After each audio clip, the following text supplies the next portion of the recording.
Et si je te disais que j'avais trouvé la meilleure plateforme pour exploser tes objectifs en location courte durée? Et salut l'équipe, ici Alexander de Smart Concept. On va voir aujourd'hui quelle est la meilleure plateforme de réservation, pourquoi. En tout cas, on va en analyser plusieurs. Et je vais te dire moi personnellement ce que j'utilise dans ma conciergerie. Pour rappel, on gère plus d'une centaine de biens en conciergerie locative et sous location. Donc si tu es complètement débutant ou que tu n'as jamais entendu parler de cette plateforme-là, bon, ce qui serait quand même étonnant, mais pour résumer, voilà, une plateforme de réservation, c'est un site où tu vas pouvoir chercher une ville, une période, un nombre de voyageurs, des spécificités, des filtres et en fait l'annonce va te décrire tout ce qu'il y a de disponible pour cette période-là et pour les caractéristiques que tu recherches. Donc pourquoi ces plateformes ont explosé et pourquoi maintenant c'est vraiment une référence? Plutôt que d'avoir toi-même ton site internet sans commission, tu te dirais bon bah ouais, moi je préfère avoir mon site de personnalisation pour mes locations. Bah en fait c'est très bien, mais personne va te trouver. Si t'es pas connu déjà, si t'as pas de communauté, si tu fais pas de promotion, si tu fais pas de référencement, comment veux-tu qu'on te trouve dessus? C'est pour ça que ces plateformes sont ici. C'est comme aller à Carrefour ou à Leclerc. Bah ici on va aller chez Airbnb ou sur Booking ou sur Abritel pour trouver la location idéale. Donc le voyageur, lui, ce qu'il va définir, c'est un nombre de voyageurs, une période définie et des filtres en fonction de ce qu'il a besoin en caractéristiques. Et la plateforme va lui sortir toutes les annonces disponibles pour cette période-là. Donc ici, on va parler principalement de trois plateformes qui sont les plus grosses actuellement du marché avec Booking, Airbnb et Abritel VRBO. Donc pourquoi on va prendre que ces trois plateformes-là? Parce que forcément, ce sont les plus grosses. C'est celles qu'on va retenir facilement. C'est celles où globalement, au niveau des statistiques, et on les a, on a vu que c'est ce qui allait obtenir le plus de résultats. En fait, nous, quand on fait le comparatif des marchés, on a aussi des account managers chez Airbnb, Booking, et on voit exactement les parts de marché que chacun représente. On voit le nombre de réservations qu'il y a eu, et sur l'ensemble des plateformes de réservation, ce qui va ressortir, c'est ces trois plateformes. Alors évidemment, je parle de ça si on est en France ou en Europe, donc on va avoir Airbnb, Booking, Abritel qui vont ressortir avec Booking numéro 1, Airbnb derrière et Abritel VRBO qui sera en troisième position, en tout cas à l'heure où je vous parle. Donc l'avantage, tu l'auras compris, si tu passes par ces plateformes, c'est que tu vas avoir un gain de visibilité. Tout de suite, on va pouvoir trouver tes annonces, même si elle est nouvelle, puisque ces plateformes vont référencer durant un laps de temps ou si tu mets des promotions lors de la création de cette annonce, ils vont augmenter l'algorithme pour promouvoir ta nouvelle annonce. Évidemment, il va falloir obtenir des bons commentaires si tu veux perdurer dans cet algorithme, avoir des caractéristiques qui sont proposées sur les plateformes pour pouvoir y prétendre, donc tous les équipements nécessaires en location courte durée. Et plus tu vas avoir de caractéristiques, plus tu vas avoir de bonnes notes et plus tu vas être bien référencé, plus l'algorithme il va augmenter naturellement et ta page va ressortir plus haute que les autres, en tout cas en première page, deuxième page, troisième page, ça va dépendre de tous ces points. Donc l'algorithme il change en fonction des plateformes. Donc là-dessus, il n'y a pas de meilleur algorithme qui soit sur Airbnb, Booking ou Abritel. C'est pas le même mode de fonctionnement non plus. Donc c'est vraiment spécifique et il va évoluer au fur et à mesure du temps. Donc il n'y a pas de recette magique. Même on sait que s'il faut toujours pour avoir une top annonce, ça va être les photos pro, avoir une belle description, avoir des photos dans un bel ordre et avoir les caractéristiques, le maximum de caractéristiques, en tout cas en termes d'équipement dans l'appartement. Le secteur va aussi beaucoup compter parce qu'on va pouvoir voir la localisation à peu près de votre bien sur la map et ça en fonction de si vous êtes à côté d'une gare, d'un centre d'intérêt, d'un parc d'attractions, de la mer, de la montagne ou de tout ce qui va pouvoir augmenter l'attractivité de votre logement, forcément l'algorithme va le référencer. Mais ici on est là pour voir quelle est la meilleure plateforme finalement pour toi parce qu'il y a des fonctionnements différents.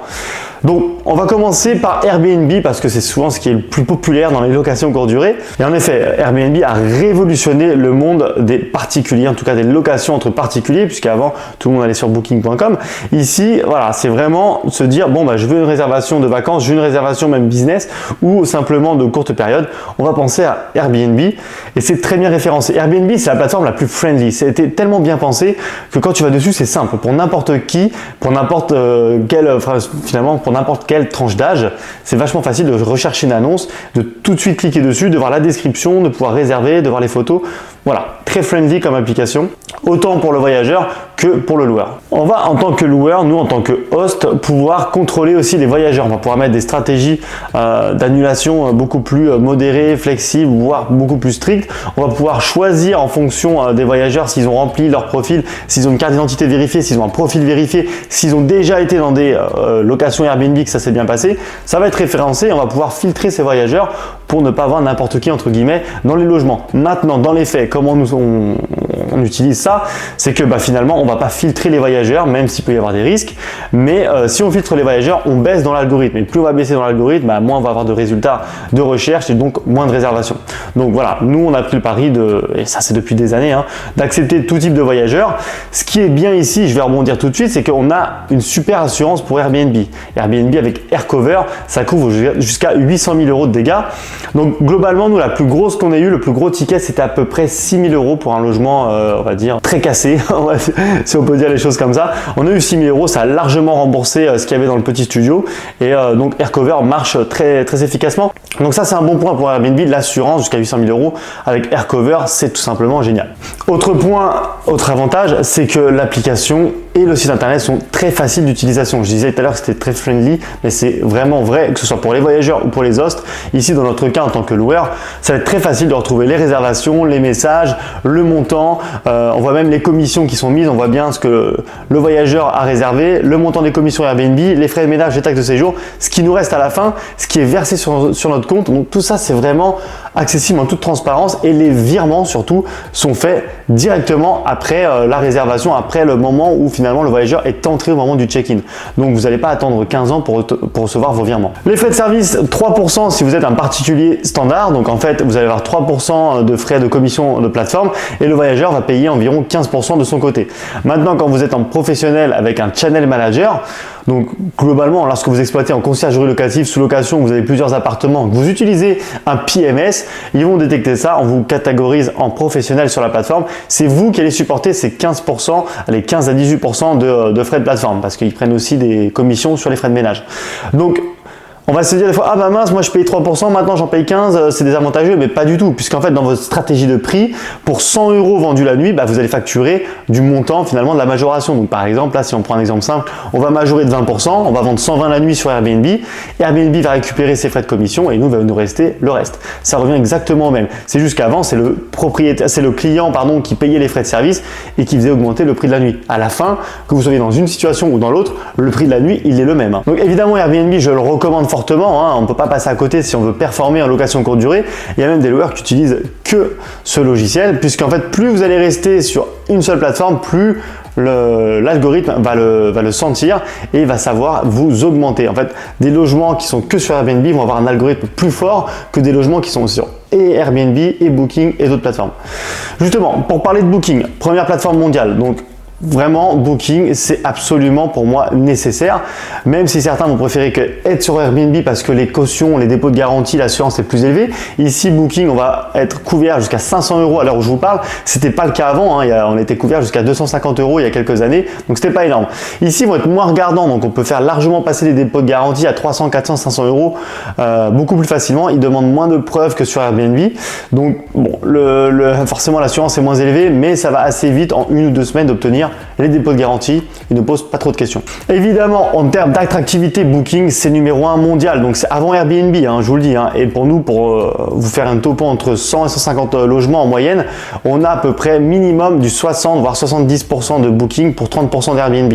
Avec des grosses disparités, certains logements ne veulent tourner que sur Booking avec du 80-20 pour Booking contre Airbnb. Donc vous voyez qu'en fait, si on utilise que Airbnb, il faut le faire vraiment bien parce que ce serait se tirer une balle dans le pied de ne pas utiliser Booking qui est juste ultra puissant. Inconvénient majeur, c'est que les voyageurs finalement ici, ils sont un peu plus borderline dans le sens où c'est pas comme sur Airbnb, il n'y a pas autant de vérification, n'importe qui peut réserver et donc c'est souvent sur Booking qu'on va avoir globalement plus de problèmes avec des voyageurs où on va ouvrir des litiges. Ici, on va avoir une clientèle qui va être vachement business, également touristique, bien sûr, mais on a beaucoup de zones business qui viennent sur Booking par rapport à Airbnb. L'interface au niveau du voyageur est pareil, moins friendly. Pour l'host, c'est pareil, c'est moins friendly, c'est un peu plus compliqué, c'est beaucoup plus professionnel. C'est pourtant une grosse firme, c'est la première mondiale, mais pour autant, ils n'ont pas les process aussi bien faits que sur Airbnb, donc c'est plus dur de trouver les informations, c'est plus dur de mettre en place, donc c'est vraiment réservé pour moi aux pros et on va être en concurrence également avec tout ce qui est hôtel professionnel, chose qu'il n'y aurait pas sur Airbnb. Donc ici, il faut vraiment marketer ces annonces, avoir des photos pro obligatoire, c'est obligatoire si on veut ressortir et si on le fait bien, ça va être vraiment très puissant. Pareil, en commission booking, ça va être comme sur Airbnb, on va être à peu près à 17-18%. Donc que vous soyez sur l'une ou l'autre, à la fin les commissions vont être les mêmes. Donc ne vous dites pas, ah bah je préfère être sur Airbnb, j'ai moins de commissions que booking, c'est faux. À la fin, vous savez, ils sont accordés. Donc il n'y a pas plus d'avantage à être sur Airbnb que booking, si ce n'est l'interface et ce que vous préférez en interne, mais au niveau des commissions, ça ne va rien vous changer. Alors je vais quand même parler d'Abritel VRBO maintenant.